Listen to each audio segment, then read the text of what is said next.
Jai Hind and welcome to Dev Talks. This is Aadi Achint. The China-Pakistan Economic Corridor is being termed as a game changer for Pakistan.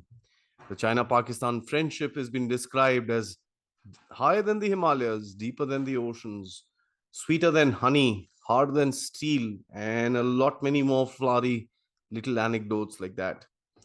I wanted to find out whether the CPEC is actually a boon or a bane for Pakistan. Although a lot of you might know the answer to this particular question, but we really would not know the details of why this particular thing has not really worked out for the Pakistanis. I'm here to discuss what this entire game is, how the Chinese have played it, what the Pakistanis are talking about, what has been the critique that the Pakistanis has mentioned, and of course, what are the implications as well as the recent news coming up from this entire project. Before I begin talking about the CPEC, I'd like to request you all to hit the subscribe button. Please do like this particular video, comment your thoughts and your research or any other thing that you'd like to put across with regards CPEC and the connotation between China and Pakistan. You can also donate to the Dev Talks effort by hitting the UPI number, which is below your screen. You can hit the thanks button. You can hit the join to become a member. And of course, uh, spread the word about this particular channel and the work that I'm doing. Let's start by understanding what this CPEC is very briefly, because I'm sure a lot of you would know. In 2015, Chinese President Xi Jinping visited Pakistan. At that time, the Prime Minister was Nawaz Sharif, and they both shook their hands and brought out this $46 billion China-Pakistan economic corridor was signed off. It was an ambitious project.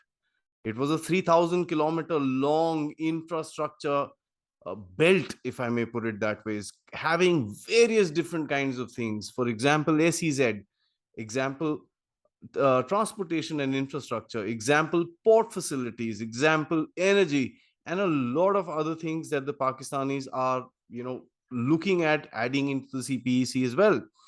They've done a lot in the past few years.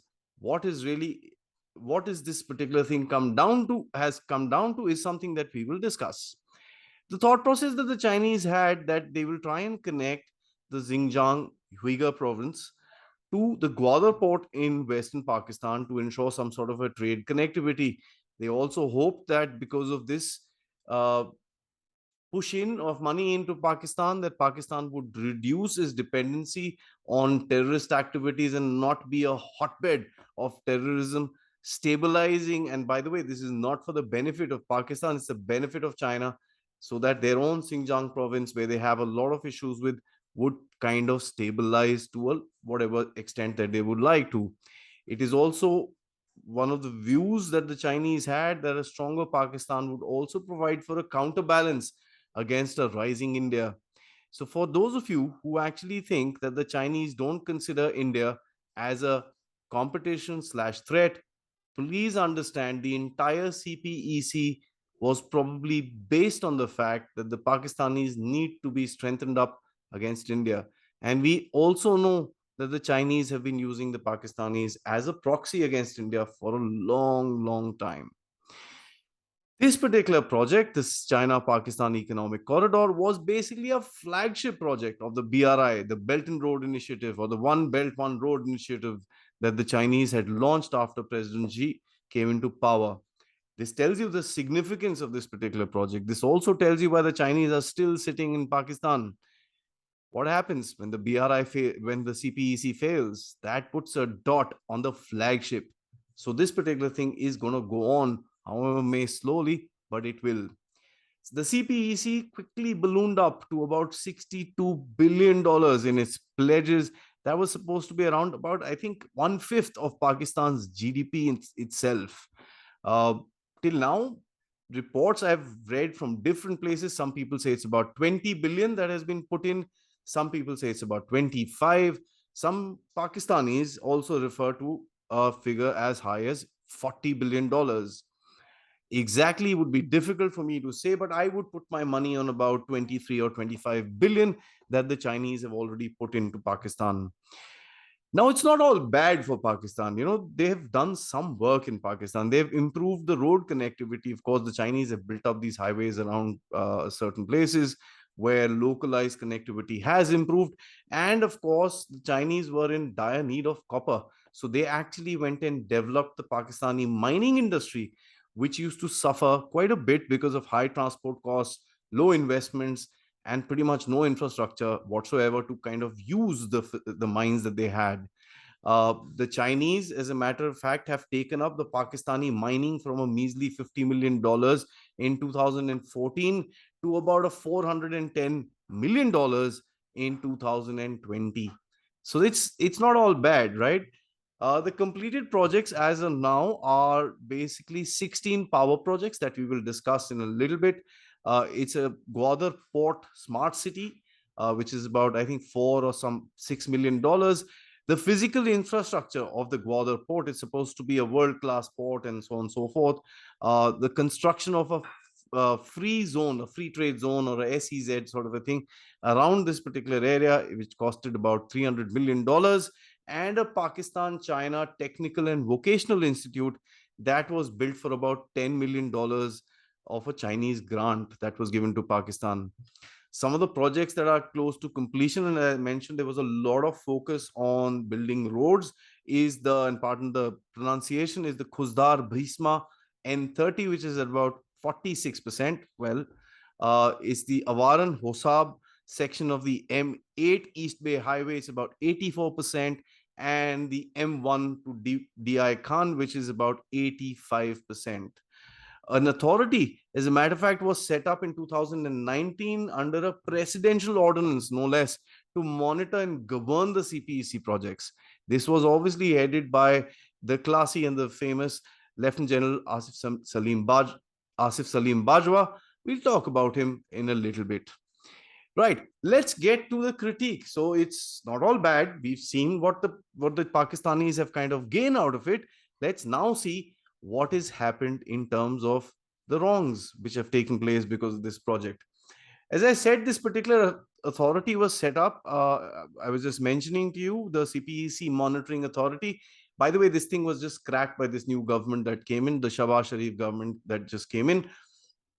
It was set up under a presidential ordinance. So it ended up sidelining the Pakistani government's planning commission itself. And of course, because there was a lieutenant general retired sitting on the helm of affairs, the Pakistani army was obviously behind it. Why is something that we will have to, talk to the Pakistani army about, because it's not something that has been mentioned or has been debated very, very openly. What I feel is that the Pakistani army was looking at basically diversifying their defense and their relations with between USA and China, and trying to hedge their bets between both of them. Of course, it's going to turn out to be a big failure.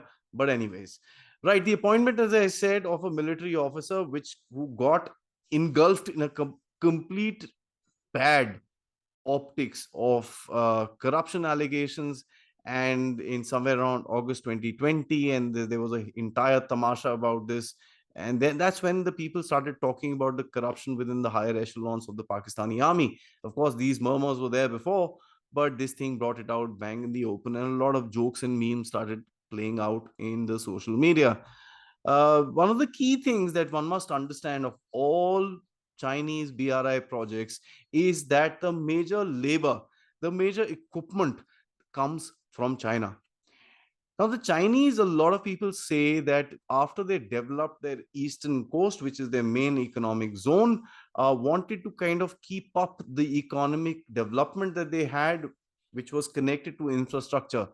You must know that 30% of China's economy is connected to its real estate, and a lot more is connected to the infrastructure development that the Chinese keep investing into.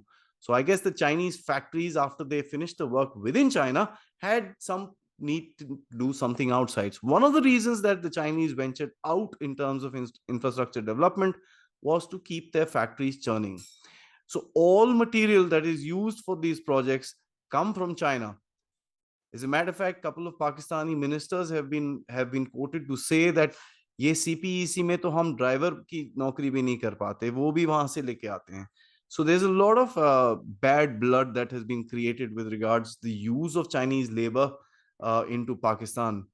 Let us also not forget Pakistan is an Islamic country. The Chinese love eating pork, they drink beer, and then a whole lot of things. And these are obviously a little bit of tish tash that we probably don't hear in the open media, but I'm sure they're taking place. A lot of the times, my next point that I want to talk to you about, this is a very key thing. I want you to hear this very carefully. A lot of the times, Pakistanis, when they discuss the CPEC, they talk about Chinese investments. Now, when you talk about investments, it is basically an investor who's putting money into your country for a certain amount of return, right? He's not looking at his principal back and his return coming in and some interest and this and that along with it. He's invested into your country. That means his heart is also in the success of that investment. If the Chinese money which has been put into the CPEC within Pakistan was indeed an investment, it should actually show up in the FDI records of the Pakistani government, which it doesn't. On an average, since the project has been launched, the Chinese have pumped in about $2 billion per year. Where is all this money being shown within the Pakistani books? It is being shown as loans. So basically, again, it is not an investment. It is a loan that the Pakistanis have been forced to take or have taken from the Chinese. Let them decide for themselves. And of course, the terms of those loans have been kept secret. That is, as I said, if you remember the last BRI episode that I had spoken about, one of the most important things of Chinese dealings is that they keep the terms of these bilateral agreements absolutely secret. The Chinese companies in Pakistan enjoy tax holidays, free water, electricity, priority treatment, and basically, pretty much everything that they ask for. A lot of the international funding which is done for projects within countries are at a very, very low rate of income, where the Chinese actually charge about 4 or 5%. Uh, as I said, some of the projects have also got a Pakistani government guarantee that the Pakistani government will buy 100% of the project products that that particular investment or the particular loan or that particular company produces with the Chinese hand, regardless if the Pakistani government or the people need it or not. It's basically sounds like the East India Company, and that's exactly what used to happen back in the day in India, where a raw material was brought in and basically it was produced and India was forced to buy that particular product. And that is exactly what is happening inside Pakistan. Let's talk about some of the overages that have been reported in Pakistan. And I'm going to tell you a little bit here. And then actually, I want to take you through what the Pakistanis themselves talk about these overages. A small example is a 392-kilometer stretch of road between a place called Sukur and Multan, which was valued at about $2.9 billion or approximately 47,000 Pakistani rupees. When you break that thing down, it comes to about 120 crore Pakistani rupees per kilometer. That's quite high. There's another example. I mean, it's about Lahore, and a lot of Pakistanis talk about this beautiful metro that they've got in their city called the Orange Line. It was planned at about 26,000 crores, and the entire distance that it covers is about 27 kilometers. If you compare this with the kind of investment that was done in the Delhi metro, the Lahore metro comes out to be pretty much double. And I'm just talking for the same distance, for the same type and the same setup.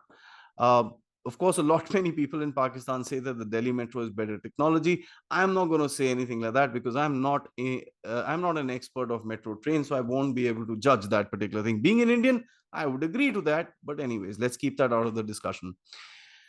For some of the projects where Pakistani firms or joint ventures, I was telling you some time back that the Pakistanis would pay a landslide interest rate of about 5%. It is crazy. Example is a 1223 megawatt Baltoi coal power plant, which I think a Pakistani firm is in partnership or is in consortium with. The loan percentage is at 5%. Normally, international loans, as I said earlier, are very, very less. I was talking to you about the power sector. Right now, let's talk about the power sector. The power sector within the CPEC was planned about 23 projects in total. Out of these 23, 16 projects have been completed. And I think this is one of the highest strike rate that the Chinese have been able to maintain within Pakistan. Out of this 16 completed power projects, the Chinese have invested about 55 billion Pakistani, 55 billion Pakistani rupees within 4 years. And they've reaped off profits already of about 450 billion Pakistani rupees. So 55 in and 450 out. Right. Let's talk a little more about this. As I said, in this particular electrical or the power sector, also the Pakistani government and the Chinese companies have an agreement wherein the Pakistani government is legally bound to buy off 100% of the electricity which is being produced. And if it doesn't, of course, the Chinese would penalize the Pakistanis. The electric plants that have been put up, although great, I mean, Pakistan hoped to sort out its power problems. We don't see that today, but anyways, that's a different story altogether. Were mostly made out of old Chinese technology. Now, what I mean by that, most of these plants, actually, all of these plants are coal-fired plants. Now, the Chinese were having a little bit of trouble with regards their climate change goals, and they were trying to move away from coal plants. So what did they do? They picked up their old coal plants and dumped them into Pakistan, where they switched off and got away from coal energy and got Pakistan stuck with this old technology and lots of pollution. Now, special economic zones, these were zones that were created wherein the Chinese and the Pakistanis had hoped Chinese companies would come and set up their businesses and their manufacturing, and these were very close to certain hub points along the 3,000-kilometer infrastructure corridor. Uh, they wanted these areas to start developing, as I'm sure this whole thing was in plan. There were 9 of these zones that were planned out, and out of 8, nothing has started. The 8 are Gilgit, Mohammed, Rashkai, Islamabad, Mirpur, Bostan, Dabji, and Port Qasim. Nothing has started. Some construction work started off in the Faisalabad SEZ, but it is stuck. Let's talk about the big thing that the Pakistanis say has been completed. The Gwadar port zone, a world-class port, which is almost about 7,500 or 150 kilometers from the Karachi port, which is again a huge port, which is not being used to its full capacity. I wonder what kind of ships are going to come and park in Gwadar. The Gwadar port infrastructure was about $2 billion. And one of the things that is a very, very interesting thing, that it does not have its own water supply and electricity presently. It buys its electricity from Iran. It's very amazing. They plan to set up these water plants which would supply water, and there was a whole thing that went on for years and years and years, and nothing really happened. So at this moment, Gwadar does not have water and it does not have electricity. Well, electricity, as I said, they've sorted out with Iran, but for how long? In Gwadar, there's also a Pakistan-China Friendship Hospital. It was like a 50-bed hospital that the Pakistanis wanted it to be upgraded. I think one of the nicest things that they wanted to do for their people. And they wanted to take it up to 150 beds, make it super specialty and this and that. But nothing really happened in that particular aspect also. There is also a case which is pending in the Prime Minister's office for, presentation and approval, wherein the Pakistani Navy and the Pakistani Coast Guards are supposed to vacate certain land holdings which are there close to the Gwadar port as per the agreements in the China-Pakistan economic corridor, which has not been done in spite of Prime Minister's instructions being given to both the forces. We all know who calls the shot in Pakistan, but I thought it was the armed forces that was pro CPEC. I'm not sure where the context comes from, but that's what it is. According to the IMF, the annual debt repayment for the CPEC by 24-25 would be at about $3.5 billion per year. Now, this, I don't think the IMF has taken into consideration the rollover of loans that the Pakistanis have been doing in the past 2 years. When you add that, it's going to be much higher. It is also, the IMF also talks about the current daily debt rate of Pakistan towards China is about 14 billion rupees a day. This is going to go up to 20 billion rupees a day per day in by the end of 2022. And of course, with the Pakistani rupee devaluing and going down and this and that, it really doesn't help the entire situation. Now, as I told you, I am not making these critiques. This is something that the Pakistanis themselves put out. And let's talk about what they said. In November 2017, the Federal Minister of Ports and Shipping, his name was Mr. Hazil Bizenjo, had informed the Senate that 91% of the revenues generated by the Gwadar port would go to China. And this is for the next 40 years. The 9% income would come to the state. This agreement was basically done as a build BOT, build, operate, transfer model, within which they will retain 91% of the revenue from the marine operations and 85% of the revenue from the adjacent free trade zone as well. So basically, the Pakistani is going to sit and do nothing. In 2018, Abdul Razak Dawood questioned the financial terms of these Chinese agreements and argued that Pakistan needs to just stop everything for the next 2 years and get their act together, try and figure out how they're going to pay for all this stuff, and then if they feel so, move forward. This was a major setback. And Dawood, mind you, was part of the government wherein the Pakistani army, he was part of the Imran Khan government, and the Pakistani army stepped in. And as a matter of fact, Imran Khan had to publicly retract his comments. And a week later, then the army chief packed up his bags and went to Beijing and said, you know what, this is just a rogue element and this and that, and tried to pacify China. So that's happened as well. In 2019, Imran Khan, and let me say this as a moment here, Imran Khan, for all his faults, has known the fact that the CPEC is bad for Pakistan. He used to say before he came into power that CPEC needs to be audited and stuff like that. During his term or during his regime, a lot of people say CPEC was brought to a standstill. In 2019, the government under Imran Khan set up a committee to examine what's happening with regards the high cost of power in the country. Why is this taking place? In April 2020, this committee came out and gave a 278-page report where they said that the $1.7 billion Lahore Maitari power transmission project is about 234% expensive than a similar project that was made in India. Now they have this obsession of comparing anything and everything with India. Fair enough, that's their choice. But I thought the Chinese were supposed to build things cheaper, and of course India had a lot of help from the Swiss while they were building this particular power transmission project. And they mentioned this in this particular report that the Indians have better technology.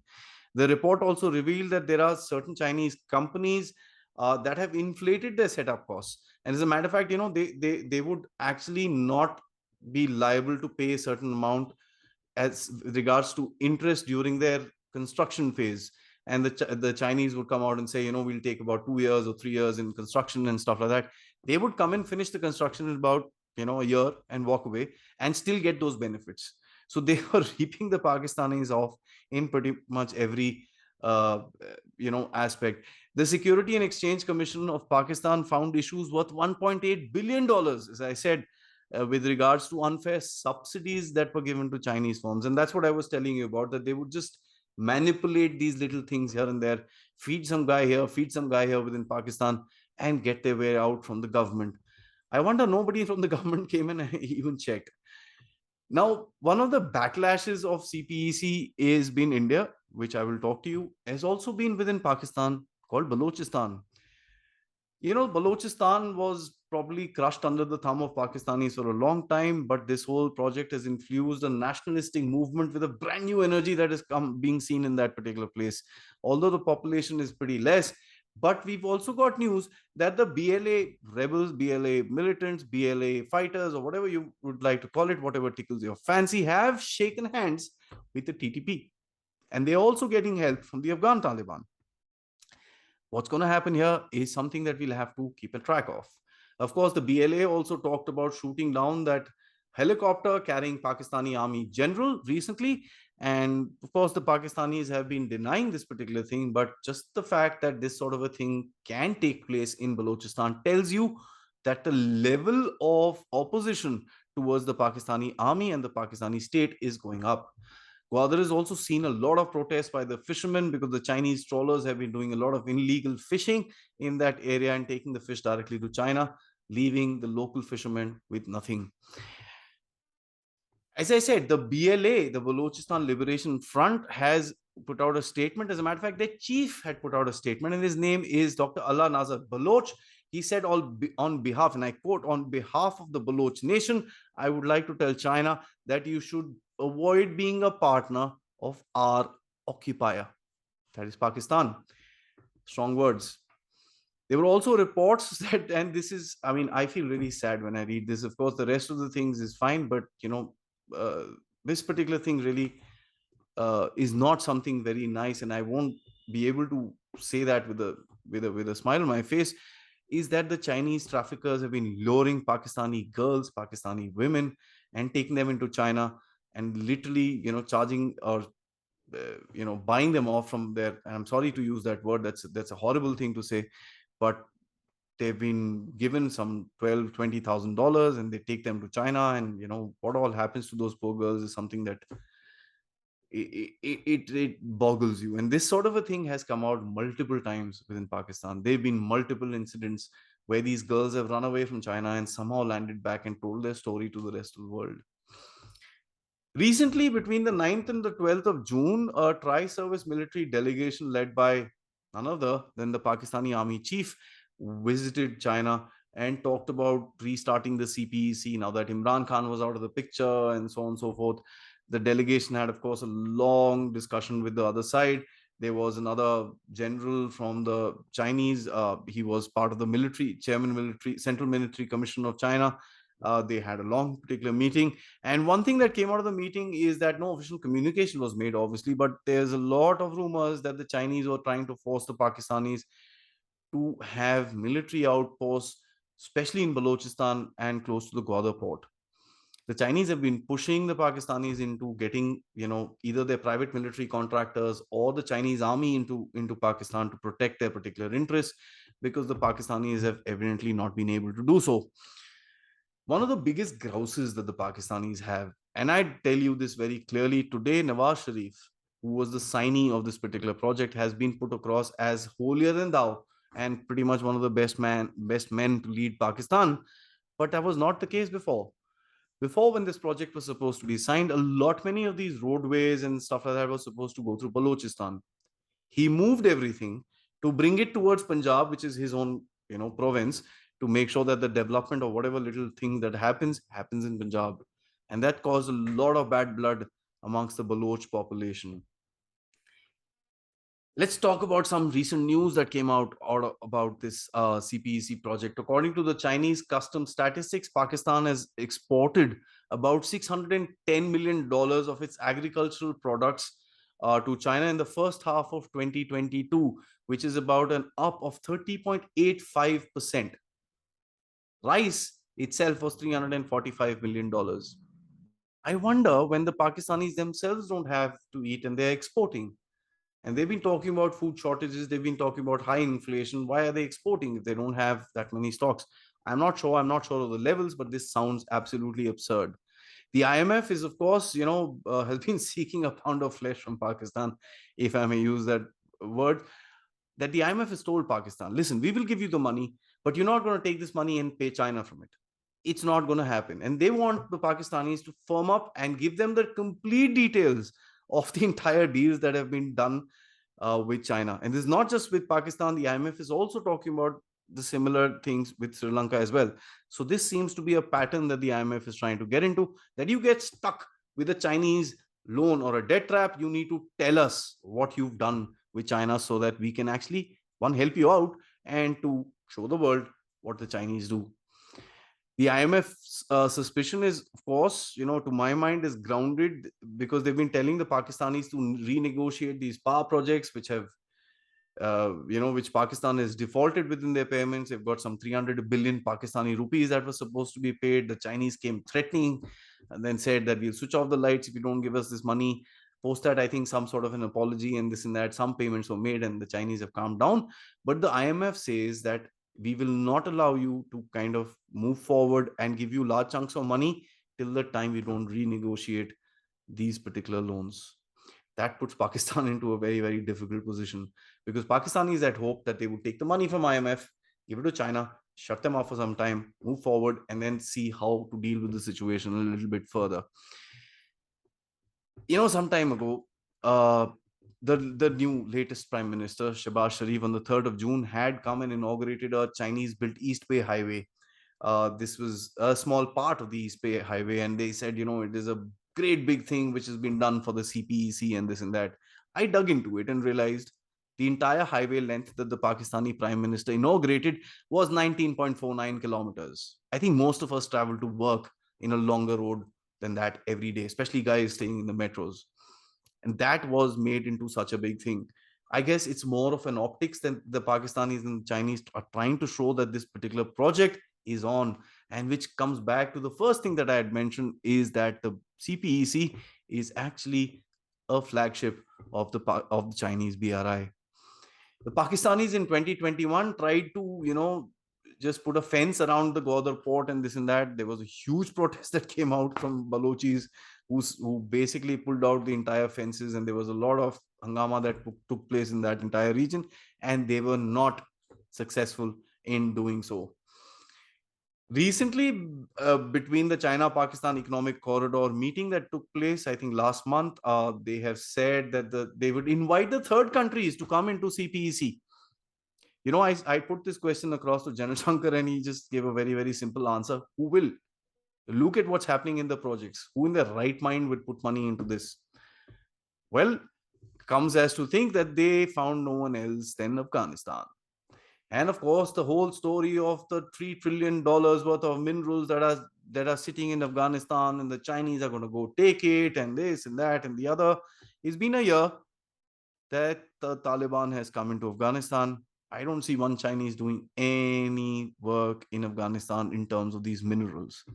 And one of the biggest questions I'd like to ask all these mineral finders is that if there were so many minerals, you think the Americans would have left Afghanistan? They spent less than $3 trillion in 20 years. They could have made their money back. You think they would have left it? I'll leave you to answer that question. The Pakistanis, in their efforts to kind of secure the Chinese investments, and the Chinese people have made a lot of efforts. There have been terror attacks. Recently, something happened where a lady blew up in a suicide attack. The Confucius Institute trainers, lecturers, that were of Chinese origin. And the Pakistanis in some time has created a special security division comprising of 9,000 Pakistani regular soldiers and about 6,000 paramilitary personnel. They've still not been able to prevent the attacks, and many of the people in that particular region talk about increasing the number of attacks especially on the Chinese, to hurt this particular project. Another thing is that the Shehbaz Sharif government recently has been putting a lot of focus into restarting this, and they actually got a lot of appreciation from China.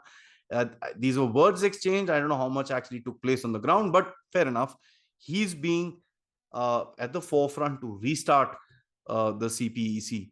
One of the questions I'd like to ask is that, is Shehbaz Sharif the Rajapaksa of Pakistan? Have the Chinese bought him over? Something that we'll have to look into the future.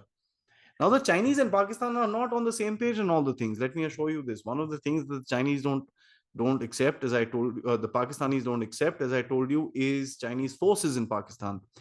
The second thing is that the Chinese have been forcing the Pakistanis to use their currency within the SEZs. The Pakistanis have been very resistant to that. I think the Pakistanis knows what is good for them, but they just don't have a way out of this particular mess. Pakistanis have also been expecting the Chinese to lend about $6 billion at a very concessional rate of less than 3%. As I said, they used to charge 5%. Now the Pakistani is saying 3 pe to de do yaar, for a particular main line project. Is a rail line project, and this M1 rail line project was in a huge discussion last month. As a matter of fact, a news report that a news report that I read talked about the fact that the Imran Khan government had asked China to give the same loan at 1%. He has high hopes. In last year, the Chinese, as a matter of fact, told the Pakistanis that we need additional guarantees for any more money that we would be giving you. So the recent rollover of the loan that has happened about 1.4 or 1.6 billion dollars that the Pakistanis have successfully been able to get done from the Chinese. I wonder what the Pakistanis have kept over there. Indian implications. Well, the entire CPEC project goes through Gilgit Baltistan, which we not just claim, which we say, and which we know is our territory, is Indian sovereign land. And of course, the attempts to bring in a third country into that particular region has been strongly rejected by India. One of the things that the Pakistanis are trying to do is to bring in a lot of Chinese investment into the Gilgit-Baltistan region, so as to make sure that the decision that the Indians might take to kind of start pulling the Gilgit-Baltistan region back into their control would be a lot more difficult for the Indians to do. And that's something which is critical for us to understand.